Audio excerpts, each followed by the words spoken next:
আসসালামু আলাইকুম সুপ্রিয় দর্শক শ্রোতা মণ্ডলী, দেশ এবং প্রবাস থেকে যারা আমার এই ভিডিও দেখবেন সকলকে জানাই আন্তরিক ধন্যবাদ, শুভেচ্ছা ও অভিনন্দন। দর্শক বন্ধুরা, আমরা সকলেই বাজার থেকে পেয়ারা কিনে খাই, কিন্তু আমরা কি কখনো পেয়ারা বাগান একসাথে দেখেছি এরকম? চলুন দেখে আসি আজকে এক নজরে একটি ছোট্ট একটি পেয়ারা বাগান। আর পেয়ারা বাগানটি কোথায় অবস্থিত অবশ্যই আমার পুরো ভিডিও দেখবেন, জানতে পারবেন। চলুন দেখে আসি পেয়ারা বাগানটি। আর এই পেয়ারা বাগানটি হচ্ছে বরুড়ার পূর্ব দক্ষিণ কর্নারে নয়নতলা গ্রামেই হচ্ছে এই পেয়ারা বাগানটি অবস্থিত।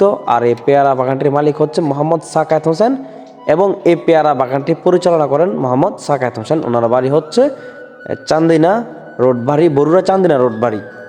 তো ওনার একটি দোকান আছে, এই দোকানে সবসময় উনি তরতাজা ফরমালিন মুক্ত সবসময় ফল ফলাদি বেঁচে থাকে। আর এই বাগানটা করার কারণ হচ্ছে যে উনি সবসময় ফরমালিন মুক্ত ফল খাওয়ানোর চেষ্টা করে জনগণকে এবং কাস্টমারদেরকে। আর এই দোকানটা হচ্ছে আপনারা চিনবেন অবশ্যই, বরুড়া ভূমি অফিসের গেট মসজিদ সংলগ্ন ওনার দোকান। তো উনি গেছে বছরও এই গাছগুলো থেকে পেয়ারা বিক্রি করেছে, ইনশাল্লাহ এই বছরও যে বিক্রি করার আশা আছে। তো প্রত্যেকটা গাছে আমি দেখে আসছি যে ফুল রয়েছে। দর্শক বন্ধুরা, প্রত্যেকটা গাছে ফুল রয়েছে, ফল এখনও আসেনি। আমি দেখে আসছি যে ফল আছে, তবে ছোট ছোট অনেক। তো সম্ভবত 15 থেকে 1 মাস পরেই ফলগুলো পুরোপুরি দেখা যাবে। দর্শক বন্ধুরা, আপনারা দেখতে পাচ্ছেন যে গাছে ফুল সহ দেখা যাইতেছে।